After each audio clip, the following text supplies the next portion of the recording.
दोस्तों, स्वागत है आपका हमारे चैनल आर.के. वर्मा में। मुल्ला नसरुद्दीन की नई मजेदार कहानी, अकबर बीरबल से भी ज्यादा मजेदार कहानी। दोस्तों, मुल्ला नसरुद्दीन सीधा उस दुकान पर पहुंचा जहां 2 महीने पहले उसने अपना असली परिचय देकर नयाज कुम्हार के लिए 400 टंके जुटाने के लिए नीलामी का सामान एकत्र किया था। उसी दिन से मुल्ला नसरुद्दीन से तुंदियल चाय वाले ने दोस्ती गांठ ली थी। उचित अवसर देखकर मुल्ला नसरुद्दीन ने उसे पुकारा। अली अली ने चौंककर द्वार की ओर देखा। सामने खड़ी एक स्त्री को देखकर वह हकबकाया। सामने तो एक औरत खड़ी है, फिर यह मर्दाना आवाज कहाँ से आई?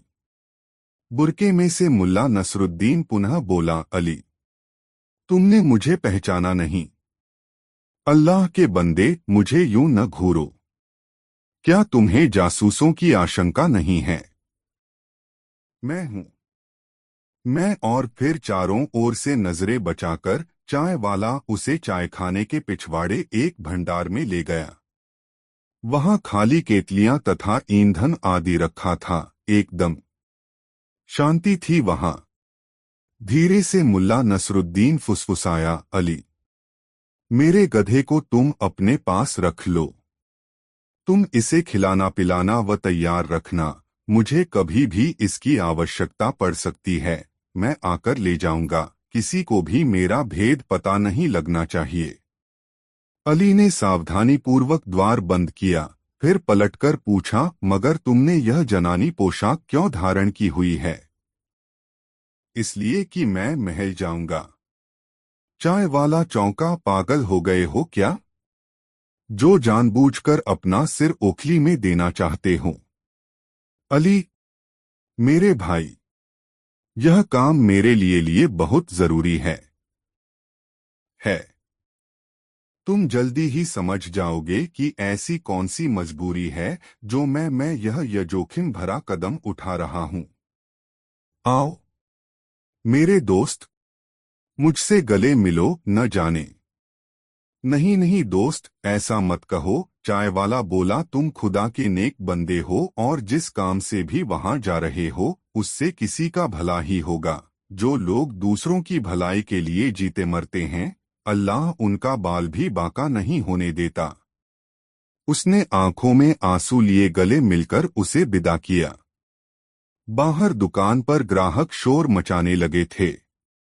उससे विदा लेकर मुल्ला नसरुद्दीन महल के द्वार पर पहुंचा और सिपाहियों के रोकने पर किसी बुढ़िया की भांति कामपति धर्राती जनानी आवाज में बोला, ए बहादुर सिपाहियों, मुझे हरम में जाने दो। मैं बहुत बढ़िया अंबर, मुश्क, गुलाब का इत्र वगैरह बेचने आई हूं। मैं मुनाफे में तुम्हें भी हिस्सा दूंगी।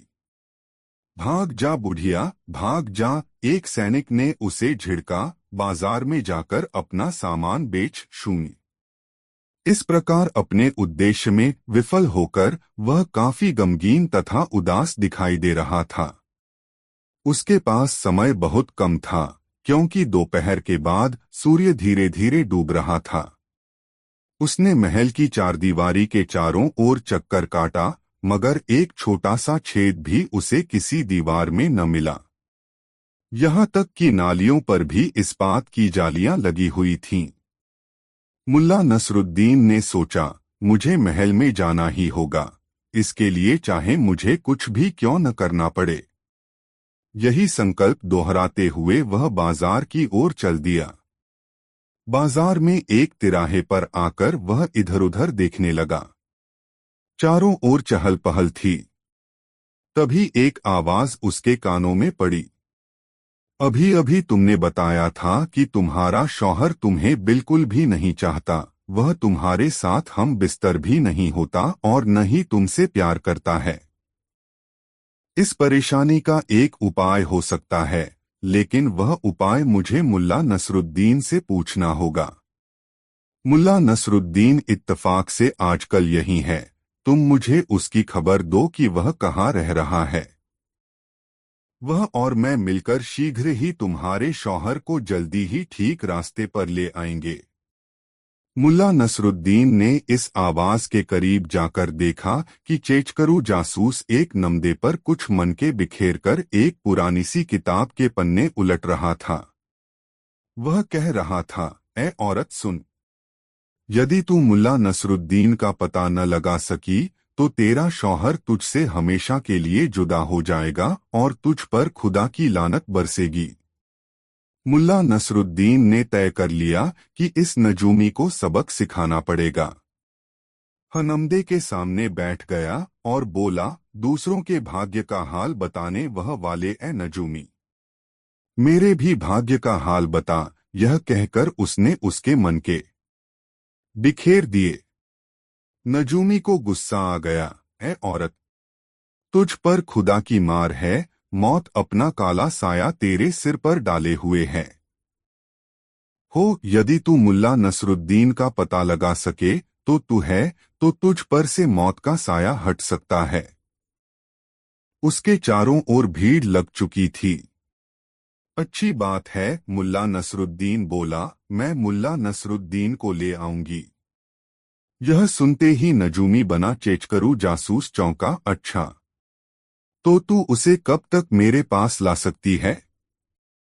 यही है वो तो, तुम्हारी आंखों के सामने। जरा आंखें खोलकर देखो। कहाँ है यहाँ? वह पागलों की भांति इधर उधर देखने लगा, फिर बोला, मुझे तो कहीं नजर नहीं आ रहा। फिर नजूमी होने का नाटक क्यों कर रहे हो? क्या तुम ग्रहों की चाल देखकर अनुमान नहीं लगा सकते कि वह तुम्हारे पास ही है? लो देखो, ये रहा मुल्ला नसरुद्दीन, कहकर उसने अपना नकाब उलट दिया। बोल, मुझसे क्या पूछना चाहता है? तू झूठा है, अमीर का जासूस है, तू नजूमी नहीं है, बल्कि इन भोले भाले मासूम लोगों को धोखा दे रहा है। यह सुनते ही भीड़ उत्तेजित हो उठी। जासूस, अमीर का जासूस, गंदा कुत्ता, मारो साले को, किसी ने कहा। यह सुनते ही चेचकरू जासूस ने अपना नमदा लपेटा और पूरी ताकत लगाकर अमीर के महल की ओर दौड़ पड़ा।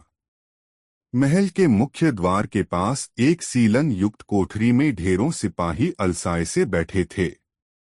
चेचकरू वहां पहुंचा और पागलों की भांति चिल्लाया, नसरुद्दीन, मुल्ला नसरुद्दीन। वह बाजार में औरत के वेश में घूम रहा है। यह सुनते ही सारे के सारे सिपाहियों के जिस्म में जैसे बिजली सी भर गई। सभी ने अपने अपने हथियार संभाले और द्वार की ओर झपट पड़े। हर कोई एक ही बात कह रहा था, मैं पक दूंगा मुल्ला नसरुद्दीन को। यह इनाम मेरा होगा, 3000 तनके। यह इनाम मुझसे बचकर जाएगा कहाँ? जैसे ही सिपाही बाजार की ओर झपटे, वैसे ही चारों ओर हड़बड़ी मच गई। लोग जान बचाकर इधर उधर भागने लगे। औरतें अपनी इज्जत बचाने के लिए सिर पर पाँव रखकर जिधर मुंह उठा उधर ही भाग लीं। इस भगदड़ में न जाने कितने बच्चे नीचे गिरकर पैरों तले रुंध गए। एक सिपाही ने औरत का नकाब उलट दिया। औरत भय से चीख उठी। दूसरे सिपाही भी वहां मौजूद औरतों से कुछ इसी प्रकार की हरकतें कर रहे थे। चारों ओर चीख पुकार मच गई। पूरे बाजार में किसी भी औरत का नकाब सलामत नहीं बचा। सिपाही उनसे अश्लीलता की हद तक बदतमीजियां करने लगे थे। उनके साथ मारपीट, छेड़छाड़ और वस्त्रहरण जैसी अनहोनी घटनाएं घट रही थीं। कोई भी कुछ समझ नहीं पा रहा था कि आखिर माजरा क्या है। औरतें अपनी सहायता के लिए चीख रही थीं, बचाओ, अरे कोई तो इन दरिंदों से हमें बचाओ। एक भिश्ती अपनी बीवी को बचाने की कोशिश में सिपाहियों से भिड़ गया। उसे देखकर अन्य राह चलते और दुकानदार आदि भी औरतों को बचाने के लिए सिपाहियों से जूझने लगे। सिपाही तलवारों से भीड़ को खदेड़ रहे थे। भीड़ भी अब हमलावर हो चुकी थी। वे सिपाहियों पर बर्तन, जूते, चप्पलें, या और जो भी दूसरी चीज हाथ में आती, फेंक मारते। लोहारों ने लोहे की नाले उन्हें फेंक फेंक कर मारी। कुम्हारों ने अपने घड़े उनके सिरों पर फोड़ दिए।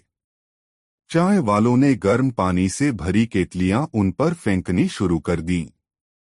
अब जब पब्लिक भड़की तो सिपाहियों को अपनी जान बचानी भारी पड़ गई। चारों ओर हाहाकार मच गया। अमीर जो अपने महल में चैन की नींद सो रहे थे, इस शोरगुल को सुनकर चौंक पड़े। उन्होंने खिड़की खोलकर बाहर का नजारा देखा तो दंग रह गए। फिर घबराकर उन्होंने जल्दी ही उसे बंद कर दिया। अभी हलक फाड़कर वे किसी को पुकारने ही वाले थे कि बख्तियार घबराया हुआ दौड़कर भीतर दाखिल हुआ। उसके चेहरे पर हवाइयां उड़ रही थीं। उसने कांपते हुए अमीर के आगे सिर झुकाया। हुजूर हुजूर। अबे आगे भी तो कुछ बोल कमबख्त। तोपे कहाँ पर तैनात हैं? अरसला बेग कहाँ मर गया? अरसला बेग भी कांपता हुआ अमीर के सामने आ गया। यह घुटनों के बल जमीन पर गिर पड़ा और गिड़गिड़ाते हुए बोला, मेरे आका, मैं मैं आपका गुनहगार हूँ। मेरा सिर धड़ से जुदा करने का हुक्म जारी करें। कहते कहते वह रो ही पड़ा। अरसला बेग, अरसला बेग, धीरज से काम लो। अमीर उसके आंसुओं से प्रभावित होकर बोले, आखिर यह सब क्या हुआ? ए मेरे विद्वान आका, ए मेरे, इस प्रकार मिमियाना छोड़ो। खुलकर बताओ कि आपकी परेशानी और बदहवासी का क्या कारण है। बाजार में क्या हो रहा है? राज्य की हालत कैसी है? म मुल्ला नसरुद्दीन, मेरे आका, वह औरत के वेश में घूम रहा है। यह सब उसी की करतूत है मेरे मालिक। मैं लाख कोशिश के बाद भी उसे पकड़ नहीं सका। मेरा सिर कलम करवा दीजिए, अरसला बेग ने पश्चाताप करते हुए कहा। यह सुनते ही अमीर ने अपना सिर थाम लिया। उसकी आंखों के सामने अंधकार सा छा गया और उसे ऐसा लगा मानो वह गम की गहरी खाई में डूबता चला गया हो। दोस्तों, कहानी आपको पसंद आई हो तो वीडियो को एक लाइक जरूर करें। दोस्तों, बूढ़ा मौलाना हुसैन घुटनों के बल बैठकर बुरी तरह रोने लगा और अमीर से दोनों हाथ उठाकर रहम की भीख मांगने लगा। इस काफिर को खड़ा करो, अमीर ने आदेश दिया। अमीर का आदेश सुनते ही सिपाहियों ने उसे बाजुओं से पकड़कर खड़ा कर दिया। लेकिन इससे पहले कि अमीर कुछ कह पाते कि अरसला बेग अपने स्थान से आगे बढ़ा और सिर झुकाकर बोला, अमीर आजम, कोई भी हुक्म सुनाने से पहले इस वफादार गुलाम की चंद बातें सुनने की मेहरबानी अता फरमाएं। क्या कहना चाहते हो? शहंशाह आलम, ये नाचीज गुलाम कहना चाहता है कि ये शख्स मुल्ला नसरुद्दीन नहीं है। ये तो बूढ़ा है, जबकि मुल्ला नसरुद्दीन एकदम जवान है। उसकी उम्र 30-35 वर्ष से अधिक नहीं होनी चाहिए। ये लोग तो किसी को भी मुल्ला नसरुद्दीन समझ बैठते हैं, इनाम के लालच में। यह सुनकर सिपाहियों में निराशा छा गई। वे सब इनाम पाने के लालच में थे, मगर अरसला बेग ने उनकी आशाओं पर पानी फेर दिया। तब बूढ़े ने कांपते स्वर में कहा, मैं अमीर आजम के महल के लिए बगदाद से रवाना हुआ और सीधा यहाँ आ रहा था। रास्ते में मेरी मुलाकात एक अजनबी व्यक्ति से हुई। उसने मुझे बताया कि बुखारा में पहुँचते ही मेरा सिर कलम कर दिया जाएगा। मेरा सिर काट डालने का हुक्म जारी कर दिया गया है। मैंने भय के कारण वेश बदलकर निकल भागने का मन बना लिया। अमीर के चेहरे पर एक अजीब किस्म की मुस्कान उभर आई। ऐसा लगा मानो वह सब कुछ समझ गए हों। अच्छा, तो तुम्हारी मुलाकात एक अजनबी व्यक्ति से हुई और तुमने उसका विश्वास भी कर लिया। यह किस्सा तो बड़ा अजीब है। और हम तुम्हारा सिर भला क्यों कलम करवा लेते? क्योंकि कहा गया था कि मैंने खुलेआम खुलेआम ऐलान किया है कि मैं अमीर आजम के हरम में घुस जाऊंगा। लेकिन खुदा गवाह है मेरे आका, मेरे दिमाग में तो ऐसा विचार आया ही नहीं। मैं तो इतना बूढ़ा व कमजोर हो चुका हूं कि मैंने काफी दिन पहले ही औरतों से अपने संबंध खत्म कर दिए। हमारे हरम में घुस जाओगे? अमीर ने होंठ भींचते हुए कहा। उनके चेहरे के भावों से स्पष्ट था कि बूढ़े पर उनका शक बढ़ता ही जा रहा है। अमीर अमार इस बार फिर गुर्राए, तुम कौन हो और कहां से आए हो? मैं बगदाद का रहने वाला आलिम हकीम मौलाना हुसैन हूँ। अमीर आजम के आदेश पर मैं बुखारा आया हूँ। तब तुम मौलाना हुसैन? अमीर ने अत्यधिक आश्चर्य जाहिर किया। तुम्हारा नाम मौलाना हुसैन है? झूठ, एकदम झूठ, सफेद झूठ। ऐ चालबाज बूढ़े, तुझे झूठ बोलते हुए शर्म आनी चाहिए। मैं बिल्कुल सच कह रहा हूँ, मैं ही मौलाना हुसैन हूँ। तुम बिल्कुल ही झूठ बोलते हो। यह रहा मौलाना हुसैन। इसके साथ ही अमीर ने मुल्ला नसरुद्दीन की ओर संकेत किया। मुल्ला नसरुद्दीन फौरन आगे आ गया। मुल्ला नसरुद्दीन को देखते ही वह बूढ़ा सहमकर पीछे हट गया। फिर एकाएक ही जोर से चीखा, हाँ हाँ, यही है वह आदमी, मेरे आका। इसी ने मुझे सिर कटने व हरम में घुसने वाली बात कही थी। अमीर फौरन मुल्ला नसरुद्दीन की ओर पलटे। यह क्या हो रहा है मौलाना हुसैन? मौलाना हुसैन तो मैं हूँ, यह नंकली है। इसने मेरा नाम चुरा लिया है। बस यही एक बात, बूढ़ा मौलाना गलत कह गया। इस एक बात ने मुल्ला नसरुद्दीन के दिमाग की खिड़की दरवाजे खोल दिए। वह फौरन अमीर की ओर पलटकर बोला, अमीर आजम, मेरी गुस्ताखी माफ हो, लेकिन इसकी बेशर्मी भी वास्तव में हद से गुजर गई है। अभी तो इसने यही कहा है कि मैंने इसका नाम चुरा लिया है। अभी ये कहेगा कि मैंने इसके कपड़े चुरा लिए हैं। हाँ हाँ, यह पोशाक भी मेरी है। और शायद यह साफा, ये पटका, ये कमरबंद। मेरा ख्याल है कि ये सब चीजें भी आपकी ही हैं, जो कि मैंने चुरा ली हैं। हाँ हाँ, ये सब चीजें मेरी हैं। मुल्ला नसरुद्दीन मुस्कराते हुए अमीर की ओर पलटा। जहांपना, आप खुद ही देख लें कि यह बूढ़ा कितना झूठा और मक्कार है। अमीर ने सहमति में सिर हिलाया। अमीर आजम, अभी कुछ देर बाद यह कहने लगेगा कि इस पाक शहर बुखारा का अमीर आजम ही यही है। ऐसे नापाक इरादे वाला मनुष्य कोई भी गिरी हुई जलील हरकत कर सकता है। तुम्हारी बात बिल्कुल न ठीक है मौलाना हुसैन, वाकई यह बड़ा खतरनाक है। मुझे इसकी नीयत पर शक है। हमारी राय में तो इसका सिर फौरन ही धड़ से अलग कर दिया जाना चाहिए। यह सुनते ही आलिम चेहरा छिपाकर रोने लगा। किंतु मुल्ला नसरुद्दीन ऐसा नहीं चाहता था। वह तो जानता था कि यह बूढ़ा निर्दोष है और किसी निर्दोष को वह इस प्रकार नहीं मरने देना चाहता था, भले ही वह अपने छल प्रपंच से लोगों को ठगता रहा हो। वह बोला, अमीर आजम, मेरी बात सुनने की मेहरबानी फरमाएं। इसका सिर तो बाद में भी काट लिया जाएगा। मैं चाहता हूं कि इसके मरने से पहले इसका नाम, पता तथा इसके और कौन कौन से साथी यहां आए हुए हैं, यह सब पता लगा लिया जाए। हो सकता है कि ये कोई जादूगर हो और आपको कोई शारीरिक या रूहानी नुकसान पहुंचाने का इरादा रखता हो। ठीक है मौलाना, जैसा तुम मुनासिब समझो करो, अमीर बोले, लेकिन यह बदमाश भागने न पाए। यह तुम्हारी जिम्मेदारी होगी। मैं जान की बाजी लगाकर भी यह जिम्मेदारी बखूबी निभाऊंगा मेरे आका। और फिर लगभग आधा घंटा बाद अमीर के विद्वान शिरोमणि तथा प्रधान ज्योतिषी मुल्ला नसरुद्दीन उर्फ मौलाना हुसैन को नए मकान में पहुंचा दिया गया। मुल्ला नसरुद्दीन ने उस बूढ़े को ऊंची मीनार नुमा मकान के एक कमरे में डाल दिया, फिर बाहर से ताला लगाकर चाबी अपने पास रख ली। दोस्तों, यह कहानी अपने मित्रों को जरूर शेयर करें।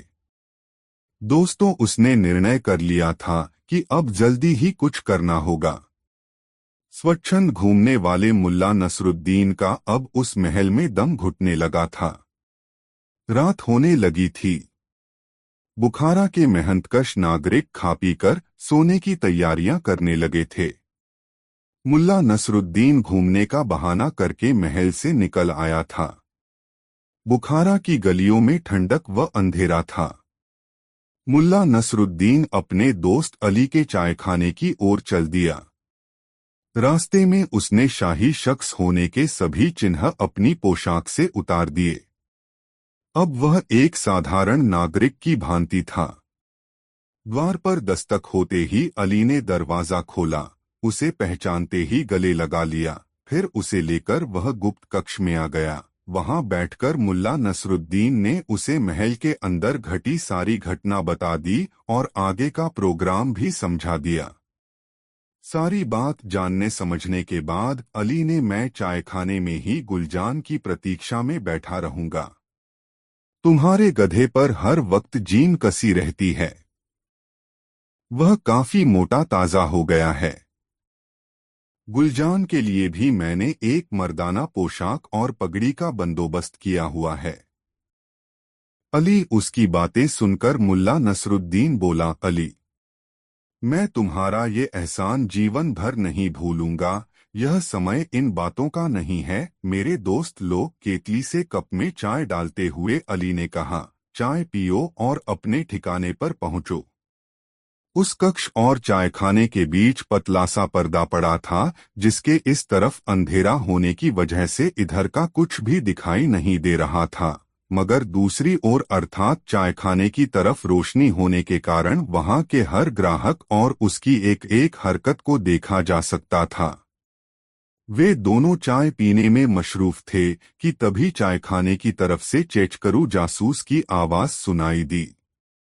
वह वहां मौजूद लोगों से कह रहा था, दोस्तों, जो आदमी मुल्ला नसरुद्दीन के नाम से यहाँ घूमता है वह नकली है। असली मुल्ला नसरुद्दीन तो मैं हूँ। काफी समय पहले मैंने अपनी भूलों का पश्चाताप कर लिया है। मुझे अपनी नापाक भूलों का एहसास हो चुका है। यह सुनकर मुल्ला नसरुद्दीन ने अली को कोहनी मारते हुए कहा, ओह, ये लोग तो ये मान बैठे हैं कि मैंने बुखारा छोड़ दिया है। लगता है भेष बदलकर मुझे इन लोगों को अपनी याद दिलानी ही पड़ेगी। यह कहकर उसने जल्दी से चाय का प्याला खाली किया, फिर वहीं पड़ी अली की मैली कुचैली एक पुरानी पोशाक पहनी और पिछले दरवाजे से बाहर निकल गया। फिर गलियों का चक्कर काटकर चायखाने के एक अंधेरे कोने में आकर बैठ गया। जासूस अभी भी अपनी हाँक रहा था, भाई लोगों, मैं मुल्ला नसरुद्दीन अपनी भूलों पर काफी शर्मिंदा हूँ। अब मैंने इस्लाम पर रचलने व दीनदार मुस्लिम बनने का निश्चय कर लिया है।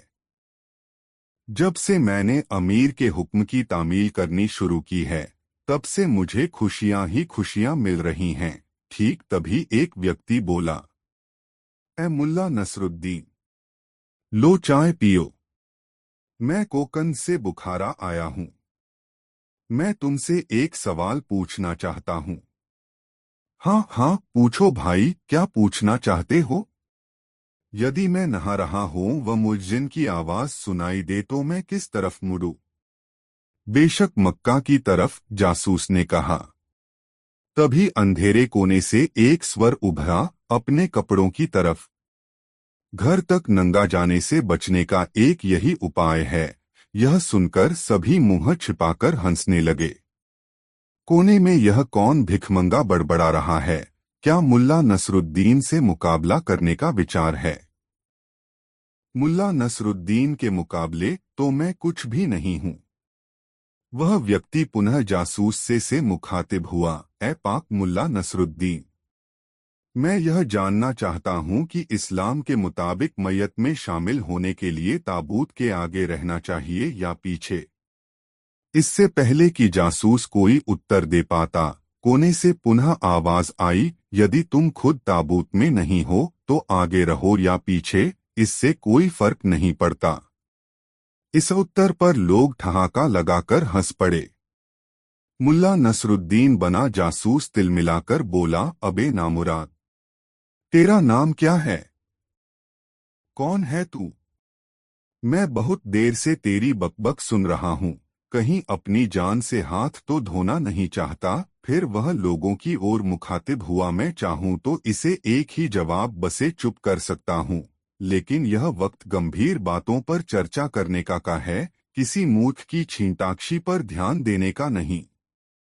कहकर वह एक पल को रुका, फिर बोला, हाँ तो मैं कह रहा था कि अमीर व उसके नुमाइंदों का कहना मानो, तुम्हारे जीवन में खुशहाली छा जाएगी। यदि कोई नकली मुल्ला नसरुद्दीन तुम्हें मिले तो सिपाहियों और जासूसों के हवाले कर दो उसे। अमीर के यह सुनते ही मुल्ला नसरुद्दीन ने सूरत में सामने आ खड़ा हुआ, अपना नकली वेश उतारा और असली उसे देखकर सभी लोग हैरत में पड़ गए। मुल्ला नसरुद्दीन जासूस के सामने आकर दोनों कुल्हों पर हथेलियां जमाकर बोला, तो तुम हो असली मुल्ला नसरुद्दीन? हाँ, मैं ही असली और सच्चा मुल्ला नसरुद्दीन हूँ, बाकी सब नकली हैं। तुम भी नकली हो। जासूस ने अपनी घबराहट को छिपाने की कोशिश की। तभी मुल्ला नसरुद्दीन चिल्लाया, ऐ नेक मुसलमानों, शुभ काम में देरी कैसी? पकड़ लो इस नकली मुल्ला नसरुद्दीन को। इसने खुद कबूल किया है कि यह असली मुल्ला नसरुद्दीन है। अमीर के हवाले कर दो इसे, वरना तुम पर इसकी साजिश में शरीक होने का इल्जाम भी लग सकता है। कहते हुए उसने उसकी नकली दाढ़ी उखाड़ ली। सबने पहचान लिया कि वह अमीर का जासूस है। मारो साले को, ये अमीर का जासूस है। और फिर पलक झपकते ही भीड़ उस पर पिल पड़ी। घूंसेलात, तमाचे और कुछ जूते उसके सिर पर चटकाने लगे। हाय हाय मरा, मुझे छोड़ दो। पिटते पिटते वह बुरी तरह चिल्ला रहा था, माफ कर दो, मैं तो आप लोगों से मजाक कर रहा था।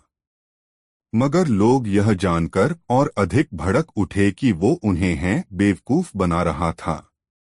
भीड़ उसे मारती पीटती और घसीटती हुई अमीरे आजम के महल की ओर ले जाने लगी।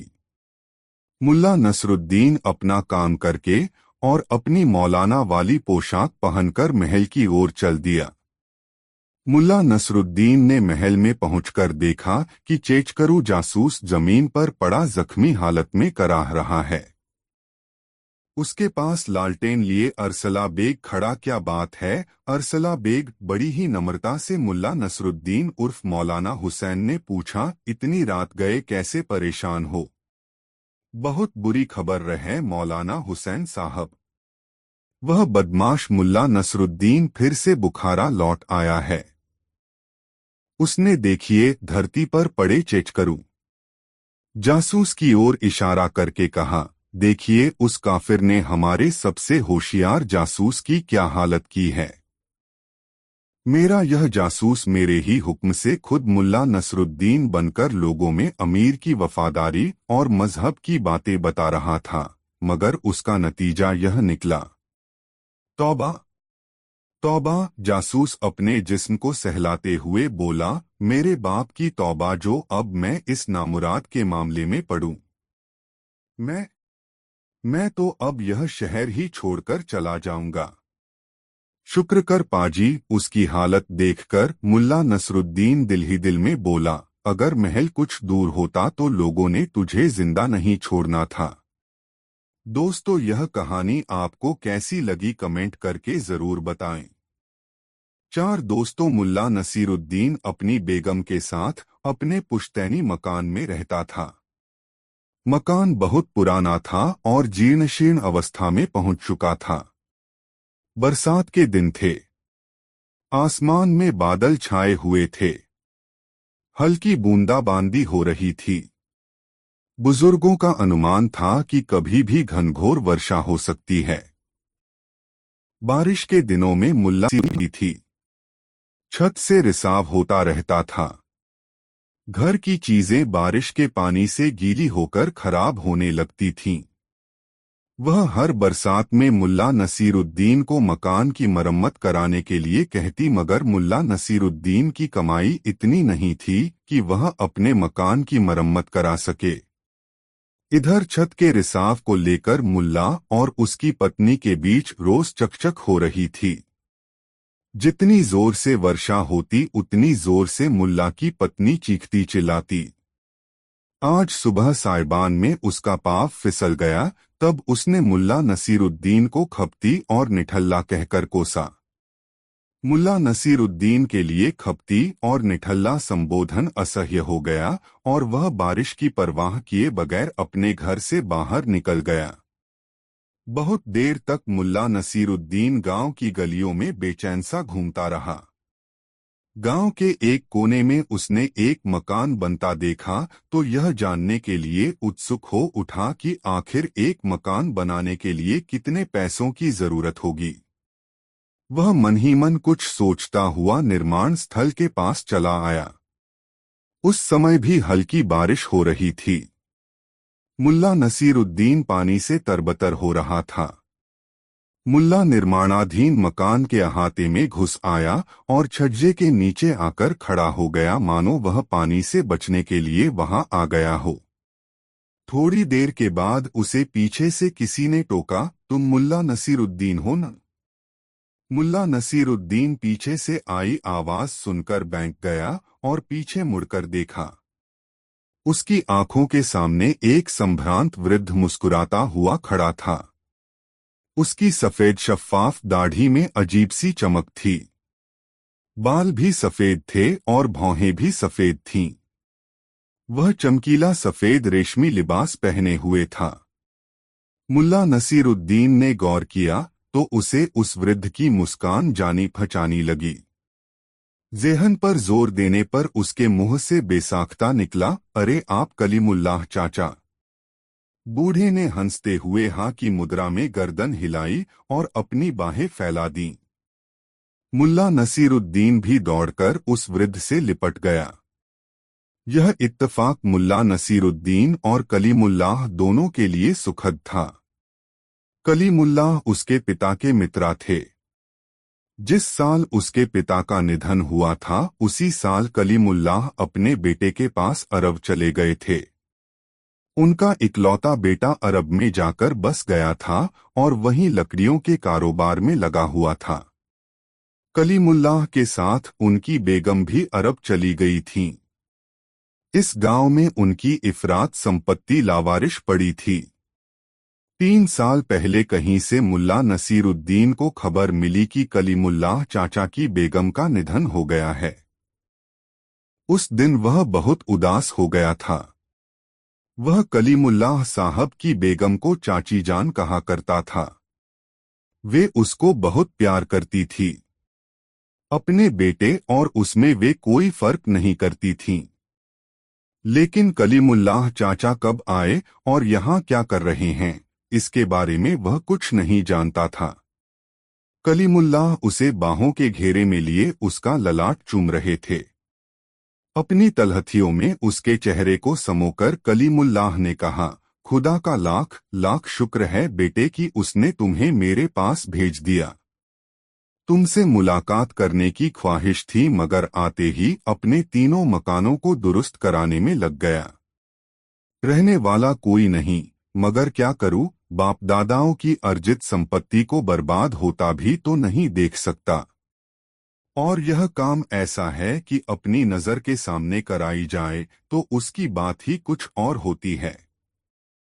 अब इसी मकान को देखो, 3 महीने में बनकर तैयार हो गया। बस रंगरोगन का काम बचा है। आज बारिश नहीं हो रही होती तो आज ही रंगरोगन का काम हो जाता। एक साथ 25-30 मजदूर खट रहे हैं। सारी सामग्री मौजूद है। अब जिस दिन बारिश थमेगी उस दिन यह काम भी पूरा हो जाएगा। मैं रहूंगा तो वहीं, अपनी पुरानी हवेली में। यह मकान खाली पड़ा रहेगा। कभी कोई आगंतुक आ गया तो उसे यहाँ ठहरा दिया करूंगा। कलीमुल्लाह बोल रहे थे। मुल्ला नसीरुद्दीन उनकी बाहों में लिपटा उनकी बातें सुन रहा था। उसे अपने अब्बू की याद आ रही थी। तभी कलीमुल्लाह ने पूछा, अच्छा बेटे, मुझे बताओ, तुम यहाँ क्या कर रहे थे?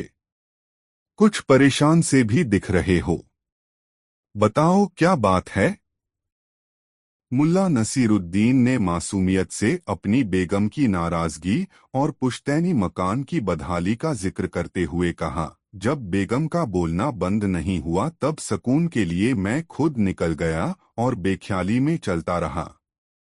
जब इस नए मकान पर मेरी नजर पड़ी तो मैं यहाँ के मिस्त्री से यह जानने के ख्याल से अहाते में आ गया कि एक साधारण मकान बनाने में कितना खर्चा आएगा। कलीमुल्लाह हैरत से मुल्ला नसीरुद्दीन को देखने लगे। कितना मासूम और ईमानदार शख्स है।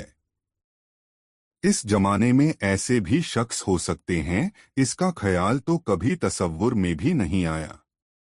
उन्होंने मुल्ला नसीरुद्दीन से कहा, बेटा, तुम्हें खुदा ने मेरे पास भेजा है। तुम्हारे आने से पहले मैं यही सोच रहा था कि इस घर में रहेगा कौन। बेटा अरब में बस गया है। इसी साल मैं 88 वर्ष का हुआ हूँ। पकी हड्डी है, न जाने कब टपक जाए। तू इस मकान की चाबी अपने साथ लेता जा और अपना सामान लाकर यहाँ रहना शुरू कर दे। मैं जब तक यहाँ हूँ तुम्हारे पास आता जाता रहूंगा। मुल्ला नसीरुद्दीन ने जब आनाकानी शुरू की तो कलीमुल्लाह ने उसे डांट दिया। इस डॉट में अपनापन था, प्यार था, लगाव था। इसके बाद मुल्ला नसीरुद्दीन ने कुछ भी नहीं कहा, बस चाबी ले ली। कलीमुल्लाह ने उसकी पीठ थपथपाते हुए कहा, बेटा, मैं किसी भी सूरत में मकान के भीतरी भाग में आज ही रंगरोगन करवा दूंगा। बाहरी भाग के लिए बस हमें बारिश रुकने का इंतजार करना होगा। तुम जिस वक्त चाहो अपना सामान लाकर यहाँ रहना शुरू कर दो। मुल्ला नसीरुद्दीन खुशी खुशी अपने घर गया। बेगम गुस्से में बिस्तर पर पड़ी थी। उसे गीले कपड़ों में देखकर चिढ़कर बोली, कर आए मटर गश्ती। यहाँ एक मुफ्त की लौंडी पड़ी हूँ मैं, तुम कपड़े चिथाड़ कर लाओ और मैं उनकी सफाई करती रहूं। मुल्ला नसीरुद्दीन ने बेगम की बात का जवाब नहीं दिया। अपने कपड़े उतारकर उन्हें खुद खंगाल कर अलगनी पर फैला आया। तहमद लपेटकर कमरे में बेतरतीब पड़े कपड़ों को तरतीब देकर उसकी गठरियां बनाने लगा। मुल्ला नसीरुद्दीन की इन हरकतों को उसकी बेगम कुछ देर तो हैरत से देखती रही, फिर उसके सब्र का बांध टूट गया। उसने रुआसे स्वर में पूछा, आखिर तुम कर क्या रहे हो? मुल्ला नसीरुद्दीन ने बहुत शांत लहजे में कहा, अपने नए घर में जाने की तैयारी। अपना नया घर? हैरत में पड़ी बेगम ने मुल्ला से पूछा, मानो उसने जो सुना हो उस पर उसे विश्वास नहीं हो रहा हो।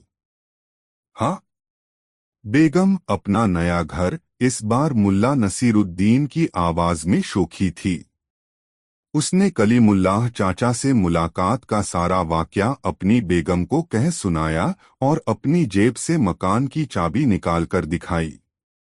अब बेगम के पास संदेह करने का कोई कारण नहीं रहा। दोनों मियां बीवी लग गए घर का असबाब जुटाने में। पूरा दिन निकल गया, लेकिन घर का सारा सामान तरतीब के साथ सजा सवार कर बांध लिया गया। एक दो तश्तरियां बाहर रख ली गई, भोजन करने के लिए। मुल्ला नसीरुद्दीन ने बरसों बाद अपनी बेगम के चेहरे पर आत्मविश्वास की चमक देखी।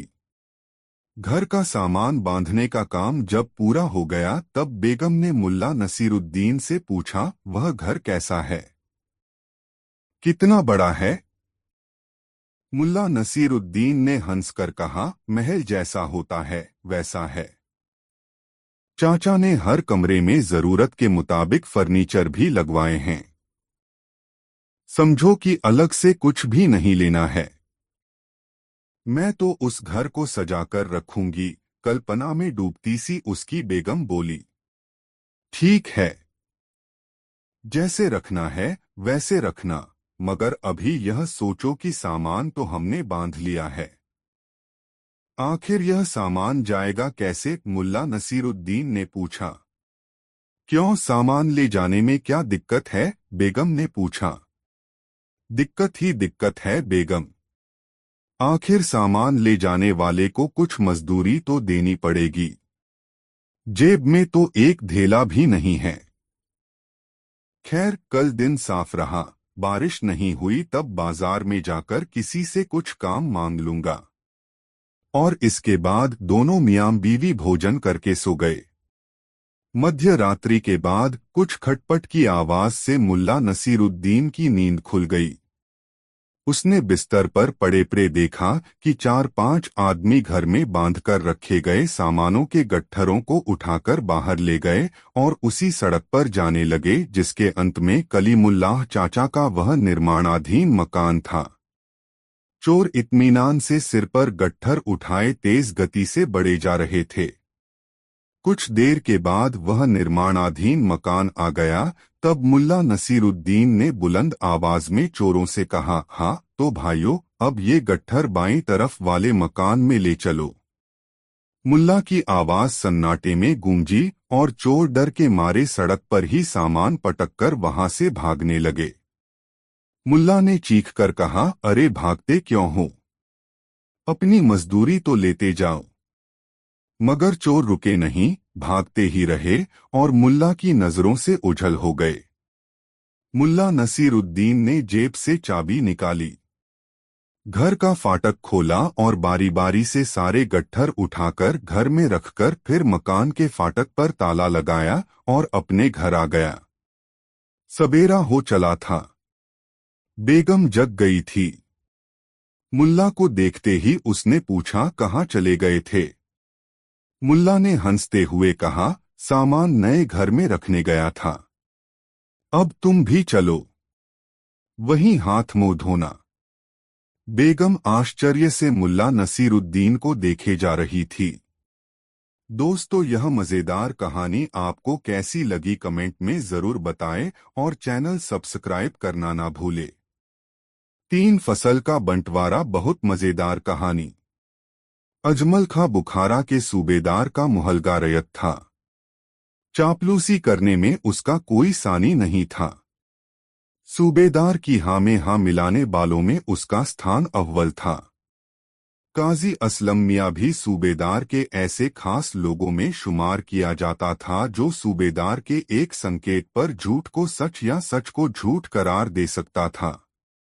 मुल्ला नसीरुद्दीन कुछ दिनों से सूबेदार की ताबेदारी में था। अजमल खां और असलम मियां दोनों ही मुल्ला को अपनी राह का रोड़ा मान रहे थे। उन्हें डर था कि कहीं मुल्ला नसीरुद्दीन अपने बुद्धिबल से सूबेदार का दिल न जीत ले। मुल्ला नसीरुद्दीन न तो चापलूसी करता था और न चापलूसी करने वालों को अपने पास फटकने देता था।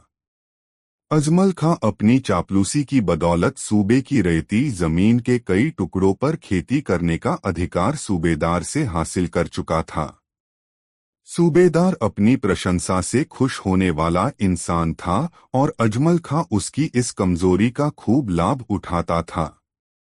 थोड़ी सी तारीफ करने के बाद वह सूबेदार से कहता, हुजूर, अमुक स्थान पर जमीन का एक छोटा टुकड़ा परती पड़ा हुआ है।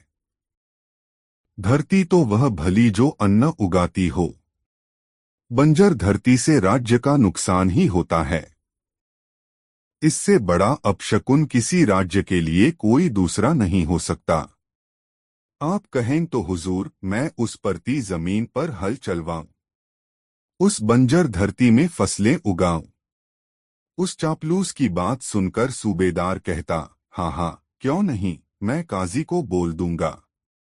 तुम जाकर उस जमीन का पट्टा तैयार करवा लेना। कोई दिक्कत हो तो बताना। इस तरह अजमल खां ने पूरे सूबे में जगह जगह पर बड़े बड़े भूखंडों पर अपना अधिकार कर लिया था। वह जब भी सूबेदार से मिलने जाता तो अपने साथ किसी कर जाता। कहता, सूबेदार साहब, आपने अमुक चीज तो हजारों बार खाई होगी, मगर मैं जो लेकर आया हूँ, खाकर देखिए, ऐसा स्वाद आपने पहले नहीं चखा होगा। सूबेदार उसकी सौगातों से खुश होता। मुल्ला नसीरुद्दीन को सूबेदार की ताबेदारी में लगे कुछ दिन ही हुए थे, मगर उसने यह समझ लिया था कि अजमल खां की ताकत उसकी चापलूसी में है, और यह सूबेदार चापलूसी पसंद आदमी है। चापलूसों की इच्छा पूर्ति के लिए वह काजी को विवश भी कर देता है, तथा नैतिक दृष्टि से काजी एक भ्रष्ट व्यक्ति है, जो सामान्यतः निजी लाभ के लिए कानून और नियमों की अनदेखी कर देता है। 4 मुल्ला का पहला दाव। मजेदार कहानी। रात हो गई थी। मुल्ला नसरुद्दीन को इसी क्षण का इंतजार था। वह अपने कक्ष से मिट्टी की एक सुराही लेकर बाहर निकला और सीढ़ियां उतरकर दबे पांव हरम के पहरेदारों तक जा पहुंचा। वह देखो, एक सितारा और टूटा। एक मोटा पहरेदार सिपाही बोला, यदि तुम कहते हो कि सितारे टूटकर जमीन पर गिरते हैं, तो वे जमीन पर पड़े दिखाई क्यों नहीं देते? वे शायद समुद्र में गिर जाते हों, दूसरे ने कहा। तभी मुल्ला नसरुद्दीन ने टोका, ऐ सिपाहियों, ख्वाजासरा पहरेदार हिजड़े को बुलाओ, मैं अमीर की नई रखैल के लिए दवा लाया हूँ। खबर मिलते ही ख्वाजासरा दौड़ता हुआ आया। उसने बड़ी ही सावधानी से सुराही थाम ली। उसमें सफेद खड़िया का पानी था। मुल्ला नसरुद्दीन ख्वाजासरा को बड़ी बारीकी से इस दवा की सेवन विधि समझाने लगा। तभी मोटा तुंदियल सिपाही बोला, ऐ परम गुणी मौलाना हुसैन, आप तो सब कुछ जानने वाले हैं, कृपया ये बताएं कि ये सितारे टूटकर कहाँ चले जाते हैं? मुल्ला नसरुद्दीन के सामने चाहे कैसी भी परिस्थिति क्यों न हो, वह मजाक का वक्त और मौका निकाल ही लेता था। उसने बड़ी गंभीरता से उन्हें बताया, ये सितारे, मेरे बच्चों, ये सितारे टूटकर जमीन पर गिरते हैं और छोटे छोटे चांदी के सिक्कों में तब्दील हो जाते हैं। सुबह भिखारी लोग इन्हें बटोर लेते हैं। इस प्रकार मैंने बहुत से लोगों को अमीर बनते देखा है। सिपाही आश्चर्य से एक दूसरे का मुंह देखने लगे। मुल्ला नसरुद्दीन उन्हें बेवकूफ बनाकर आगे बढ़ गया। उसे इस बात का बिल्कुल पता न था कि यह मूर्खतापूर्ण तुक्का भविष्य में उसके लिए बड़ा ही कारगर साबित होने वाला है। वह अपनी मीनार पर चला गया। करीब आधी रात को वह अपनी मीनार से फिर नीचे उतरा और दबे पांव अमीर के शयन कक्ष की ओर बढ़ने लगा। उसका विचार था कि पहरेदार अब तक सो गए होंगे, मगर ऐसा नहीं था। कक्ष के करीब जाने पर उसे कुछ फुसफुसाहटें सुनाई दीं। काश, एक पहरेदार कह रहा था, काश यहाँ भी कोई सितारा टूटकर गिर जाता तो हम भी अमीर बन जाते। दोस्तों, वीडियो को एक लाइक जरूर कर दे। भाई, मुझे तो इस बात में कुछ दम नजर नहीं आता। अरे भाई, विश्वास कर, बगदाद के आलिम ने यही कहा था। उनका इल्म बहुत गहरा है, क्या इतनी सी बात के लिए वे गलत कहेंगे? बात तो ठीक है। उनकी बातें सुनकर मुल्ला नसरुद्दीन के दिमाग में तुरंत एक विचार कौंधा। हालांकि पहले उसे उनकी बातें सुनकर बहुत गुस्सा आया था कि बेवकूफ किस अहमकाना बात को लेकर अपनी रात खराब कर रहे हैं, मगर अब उसने आसमान की ओर देखा, तभी एक सितारा टूटा और तेजी से नीचे गिरने लगा। मुल्ला नसरुद्दीन ने तुरंत अपनी जेब से एक सिक्का निकालकर पहरेदारों की ओर उछाल दिया। कुछ सुना तुमने? पहले पहरेदार ने कांपती आवाज में पूछा। हाँ, सुना तो।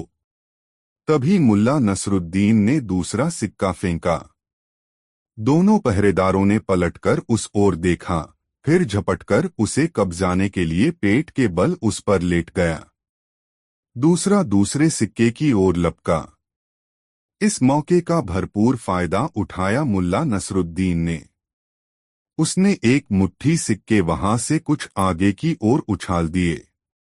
वे दोनों उस ओर लपके और मुल्ला नसरुद्दीन लपककर दरवाजे में घुस गया। कुछ ही पलों बाद वह हरम में गुलजान के कक्ष में था। उसे देखते ही गुलजान उससे लिपट गई, मगर यह समय प्यार मोहब्बत का नहीं था। मुल्ला नसरुद्दीन ने कहा, जल्दी करो गुलजान, यह समय प्यार मोहब्बत का नहीं है। ख्वाजासरा बेफिक्री की नींद सोया पड़ा था। मुल्ला नसरुद्दीन गुलजान को लेकर दरवाजे पर पहुंचा। वे दोनों सिक्के बटोरने के बाद अब आसमान की ओर ताक रहे थे। मुल्ला नसरुद्दीन ने एक मुट्ठी सिक्के अपनी दाहिनी ओर उछाल दिए। खनखनाहट की आवाज होते ही सिपाही उधर लपके और इधर बिना एक पल भी गवाए मुल्ला नसरुद्दीन गुलजान को लेकर अपनी मीनार की ओर लपका। कुछ पलों बाद ही वह सही सलामत मीनार पर स्थित अपने कक्ष में था। उसके कमरे की खिड़की से एक रस्सा महल के पिछवाड़े की ओर लटका था। उसने गुलजान को समझाया कि उसे क्या करना है, मगर इतनी ऊंचाई से गुलजान घबराई। घबराओ मत गुलजान, कुछ नहीं होगा, बड़ी मुश्किल से समझा बुझाकर उसने गुलजान को रस्सी के सहारे उतार दिया।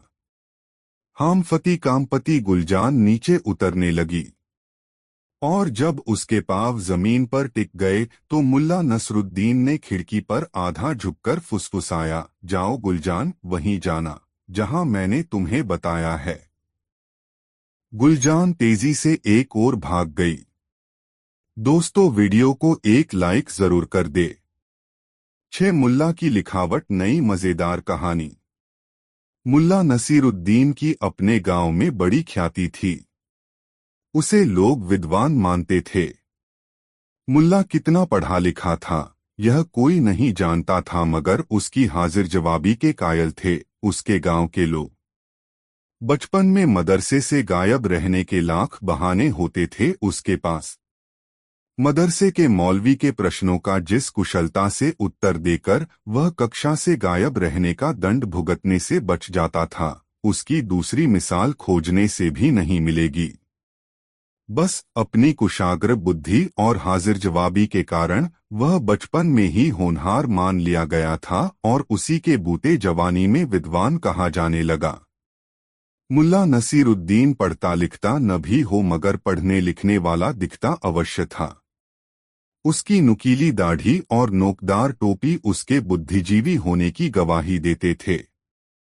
बचपन से ही वह बुद्धिबल के सहारे जीता रहा। गांव में उसकी साख ऐसी हो गई कि अगर किसी को वृद्धि की बातें समझने की जरूरत होती या किसी उलझन से निकलने के लिए तरकीब की जरूरत होती तो वह मुल्ला नसीरुद्दीन के पास आ जाता और वह भी बड़े सूफियाना अंदाज में समस्याओं का निदान सुझा देता। भोले भाले ग्रामीणों को इस बात से मतलब नहीं था कि कितना पढ़ा है। उन्हें जरूरत तो केवल इस बात की थी कि वक्त जरूरत उनकी समस्याओं का निदान बताता रहे। गांव में मुल्ला नसीरुद्दीन की बुद्धि और ज्ञान की प्रसिद्धि ऐसी थी कि अगर किसी से पूछा जाता कि इस गांव में सबसे विद्वान कौन, तो जवाब मिलता मुल्ला नसीरुद्दीन। और यदि यह पूछा जाता सबसे बुद्धिमान कौन, तब भी जवाब होता मुल्ला नसीरुद्दीन। एक दिन मुल्ला नसीरुद्दीन अपने दरवाजे पर बैठा कुछ पुश्तैनी दस्तावेज देख रहा था। तभी उसके पास गांव का एक बुजुर्ग आदमी आया। उस बुजुर्ग को आया देख मुल्ला नसीरुद्दीन ने उससे पूछा, क्यों सुभान दादा, कैसे आए? घर में तो सब ठीक ठाक है न? मेरी दादी जी कैसी हैं? हाँ बेटा, मैं ठीक हूँ। घर में अमन चैन है। तुम्हारी दादी जी भी ठीक हैं, मगर अब बूढ़ी हड्डियों का क्या कहना?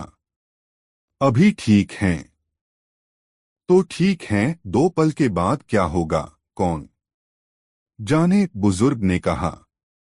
कहिए सुभान दादा, आपकी क्या खिदमत करूं? मुल्ला नसीरुद्दीन ने शालीनतापूर्वक सुभान दादा से पूछा। खिदमत क्या करोगे बेटा?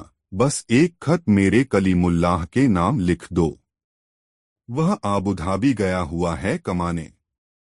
यहाँ घर की जरूरतें पूरी कर पाना उसके लिए मुश्किल हो रहा था। किसी तरह उसने आबुधाबी जाने का रास्ता तैयार किया और वहाँ काम करने चला गया। मजदूरी यहाँ भी करता था और वहाँ भी करता है। अंतर बस यह है कि अब उसे तनख्वाह अच्छी मिल जाती है। 1.5 साल हुए उसे वहाँ गए। तब से हर महीने उसका भेजा पैसा हमें मिल जाता है, मगर कुशलक्षेम नहीं मिलता। कभी वह हमें अपने बारे में 2 हर्फ नहीं लिखता। मन बेचैन हो जाता है। तू एक बढ़िया सा खत लिख दे। ऐसा खत जिसमें यहाँ का हाल समाचार तो लिख ही दे कि सब राजी खुशी है, और बाद में यह जरूर लिख देना कि उसके लिए हमारा दिल हमेशा बेचैन रहता है। एक बार आकर अपने अब्बू अम्मी से मिल जाओ। हम लोग तो पेड़ में लगे पके फल की तरह हैं, न जाने कब टपक जाए। मुल्ला नसीरुद्दीन ने बुजुर्ग की बातें बहुत मुतमईन होकर सुनी। जब बुजुर्ग का बोलना रुका तब वह बहुत शांत स्वर में बोला, दादा, तुम्हारे लिए चिट्ठी तो मैं लिख दूंगा, मगर फायदा क्या?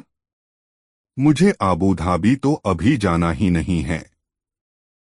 हाँ बेटा, मैं जानता है कि तुम्हें आबूधाबी नहीं जाना है। मैं तो चाहता हूँ कि तुम चिट्ठी लिख दो। ऐसी चिट्ठी जिसमें बड़े माँ बाप की अपने बेटे से मिलने की आरजू हो, जिसे पढ़ते ही मेरा बेटा हमसे मिलने के लिए तड़प उठे। रही बात खत भेजने की, तो मेरे पड़ोसी जुम्नू का बेटा भी आबूधाबी जा रहा है। वहां एक कारखाने में उसे कपड़ा काटने का काम मिल गया है। मैं उसी के हाथ से खत भिजवा दूंगा, बुजुर्ग ने कहा। मुल्ला नसीरुद्दीन ने बुजुर्ग की बातें सुनने के बाद फिर कहा, लेकिन सुभान दा, खत पढ़ने के लिए तो मुझे वहां जाना ही पड़ेगा। यदि खत मैंने लिखा तो दूसरा पढ़ेगा कौन?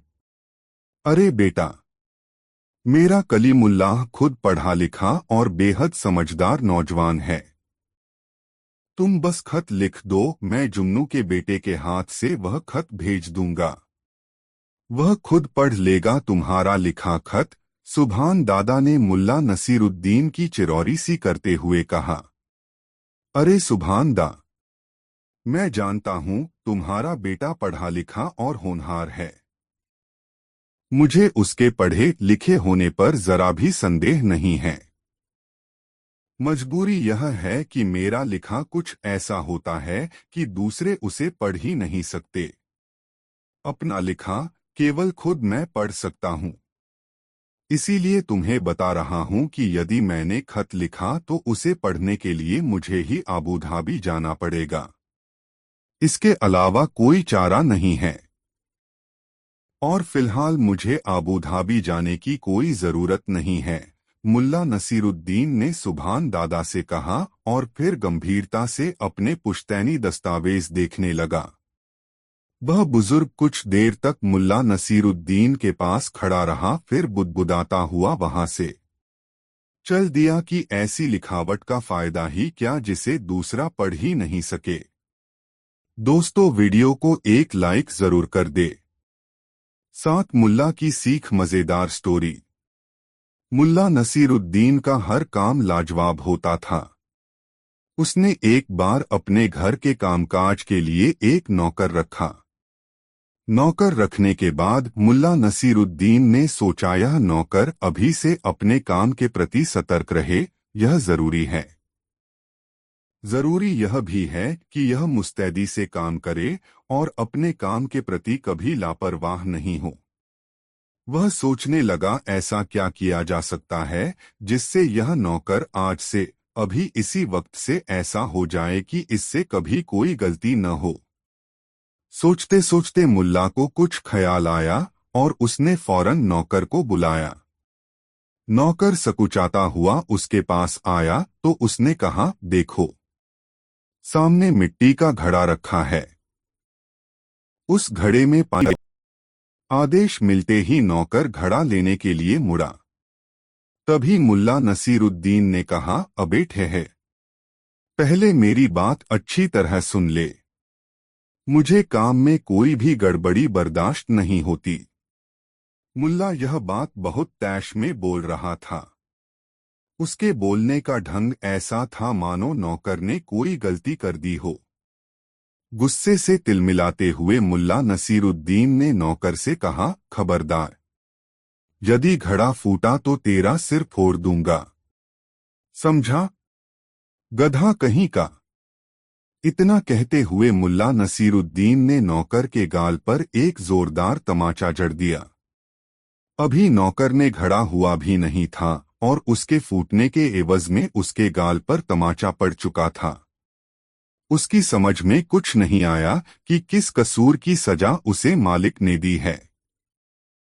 उसने सोचा, इस सिरफिरे आदमी के पास काम करना तो मुश्किल है, मगर वह जरूरतमंद था इसलिए काम छोड़ने की बात सोच भी नहीं सकता था।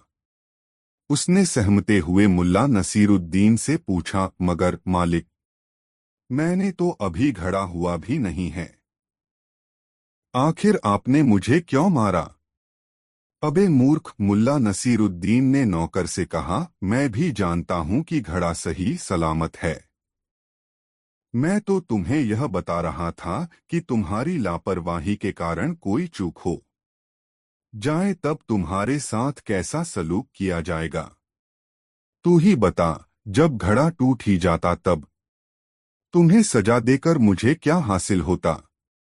तुम्हें सजा देने से तो यह घड़ा फिर से काम का नहीं हो जाता न, इसलिए पहले ही थप्पड़ का स्वाद चखाकर तुम्हें सावधान कर दिया है कि यदि तुमसे कोई चूक हुई तो तुम्हें किस अंजाम से गुजरना होगा। और सुन ले नामुराद, अब मुझे मालूम हो चुका है कि भले ही तुमसे कैसी भी गलती हो जाए, मगर तुमसे कभी भी और कहीं भी मिट्टी का घड़ा नहीं टूटेगा। जाओ, जाकर पानी लाओ। बेचारा नौकर मुल्ला नसीरुद्दीन की ओर देखे बगैर सीधे घड़े के पास पहुंचा और घड़े को इस सतर्कता से उठाया मानो वह संसार की सबसे बेशकीमती चीज उठा रहा हो। दोस्तों, यह कहानी आपको कैसी लगी कमेंट में जरूर बताएं।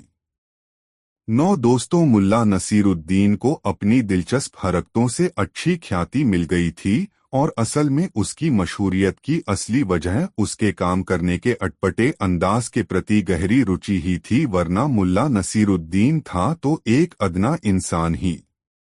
कोई कहता मुल्ला नसीरुद्दीन रोशन दिमाग शख्स है तो कोई मानता कि मुल्ला नसीरुद्दीन के काम करने का अंदाज अनोखा है। कुछ लोग मुल्ला नसीरुद्दीन के लंबे, बूटेदार चोगे, नोकदार टोपी और नक्काशीदार जूती में उसके मशहूर होने का रहस्य तलाशते और इस तरह किसी न किसी बहाने मुल्ला नसीरुद्दीन चर्चा में रहता। सचमुच इस मशहूरियत में सबसे दिलचस्प बात यह थी कि मुल्ला नसीरुद्दीन को पता ही नहीं था कि वह मशहूर है। वह तो अपने काम में ही मशगूल रहता और मेहनत मजदूरी कर अपना घर चलाता। मुल्ला नसीरुद्दीन को शहर के अमीर उमरों जान गए थे, इसलिए उसके पास काम की कमी नहीं रहती। वह ईमानदारी के साथ अपना काम करता। एक अच्छी बात मुल्ला नसीरुद्दीन में यह थी कि वह अपने खर्च की सीमाएं जानता था और कभी भी अपनी इच्छा पूर्ति के लिए भावनाओं के अतिरेक में आकर कुव्वत से अधिक खर्च नहीं करता था। अपनी इच्छाओं को काबू में रखना मुल्ला नसीरुद्दीन खूब जानता था। कई बार उसकी पत्नी ने उसे उकसाया भी कि शहर के सभी नामचीन लोग तुम्हें जानते हैं, तुम उनसे सहायता लेकर अपना कोई रोजगार शुरू कर लो। इससे तुम्हारे पास भी दौलत हो जाएगी और हम लोग चैन की जिंदगी जी सकेंगे। अपनी पत्नी के ऐसे उकसावे पर मुल्ला नसीरुद्दीन हंस देता और प्यार से उसके बाल सहलाता हुआ कहता, बेगम, जब मुझे कोई नामचीन आदमी चैन में दिख जाएगा तब मैं उसके सामने सहयोग का मुद्दा रखूंगा। अभी तो जितने भी ऐसे लोगों को मैं जानता हूं जिन्हें दुनिया नामचीन और दौलतमंद कहती है, उन्हें मैंने दिन रात बेचैन ही देखा है। ये ऐसे लोग हैं जो धन के पीछे इस कदर भागते हैं कि इन्हें दीन और दुनिया की फिक्र ही नहीं रहती। ऐसे ही दिन गुजर रहे थे। शहर में जब भी किसी बड़े आदमी के घर कोई जश्न या जलसा होता या महफिल जमती तो वहां से मुल्ला नसीरुद्दीन के लिए बुलावा अवश्य आता। एक दिन मुल्ला नसीरुद्दीन के नाम बादशाह के दरबार से बुलावा आया कि दरबार में दूसरे दिन शास्त्रीय संगीत का एक शानदार कार्यक्रम है, उसमें मुल्ला नसीरुद्दीन अवश्य आए। बादशाह का पैगाम मुल्ला नसीरुद्दीन की बेगम के हाथों में पड़ गया। वह उस आमंत्रण पत्रा को अपनी किस्मत का ताला खोलने वाली चाबी समझ बैठी और मन ही मन सोचने लगी कि जब वह मुल्ला नसीरुद्दीन को यह पैगाम देगी तो कुछ ऐसा जरूर कहेगी कि मुल्ला इस संगीत के कार्यक्रम में अवश्य जाए। उस दिन उसे मुल्ला नसीरुद्दीन पर बहुत प्यार आ रहा था। वह सोच रही थी कि जिस पति को वह अब तक नाकाबिल इंसान समझ रही थी उसकी इतनी कद्र है कि बादशाह भी उसे अपने पास बुलाता है। उसकी जिस सादगी, निश्चलता और कपटहीन प्रवृत्ति के कारण वह उसे निखट्टू समझती रही है, उसे अपने इन्हीं गुणों की बदौलत बादशाह की नज़र में एक उम्दा इंसान बनने में मदद मिली है। जब मुल्ला नसीरुद्दीन लौटा तब उसकी बेगम ने उसे बादशाह का पैगाम दिया और उसे प्रेरित किया कि वह बादशाह के पास अवश्य जाए और संगीत के इस आयोजन का लुत्फ उठाए। दूसरे दिन जब मुल्ला नसीरुद्दीन बादशाह के दरबार में आयोजित सांगीतिक कार्यक्रम में भाग लेने जाने के लिए सज-धज कर तैयार हुआ तब उसकी बेगम ने बहुत प्यार से कहा, संगीत के कार्यक्रम में बादशाह के इर्द-गिर्द बैठे लोगों को भी देखना, समझना और यह जानने की कोशिश करना कि ऐसी क्या बातें हैं जिन्हें बादशाह पसंद करते हैं। क्या पता उस तरह की बातें थोड़े से अभ्यास के बाद तुम में भी पैदा हो जाए और तुम्हें भी बादशाह की पसंद के लोगों में शुमार किया जाने लगे। इससे हमारी शानो शौकत बढ़ेगी। तुम एक काबिल इंसान हो मगर अब तक तुम्हारी काबिलियत का लाभ परिवार को नहीं मिल पाया है। क्या पता इस बार खुदा तुम्हें बादशाह की नजरों में बस जाने का ही मौका दे दे। बेगम की इन प्यार भरी बातों का मुल्ला पर सीधा असर हुआ। वह अपनी नोकदार टोपी ठीक करते हुए बोला, हाँ बेगम, तुम ठीक कहती हो।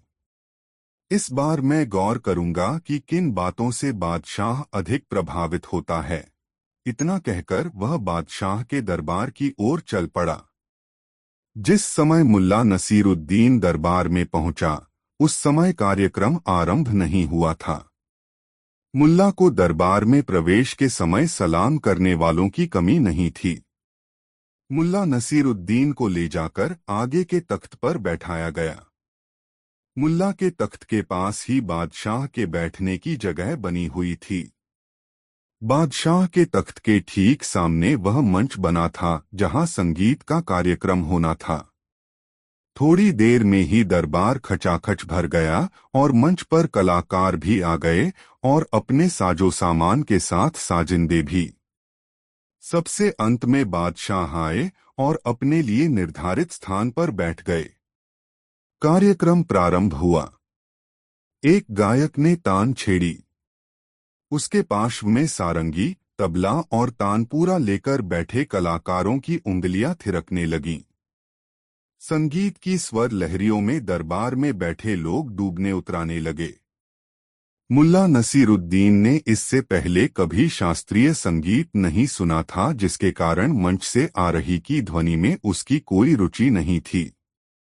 उसे तो यही लग रहा था कि गायक एक ही पंक्ति को तोड़ता मरोड़ता हुआ कई भिन्न तरीकों से गा रहा है। आ आ करके।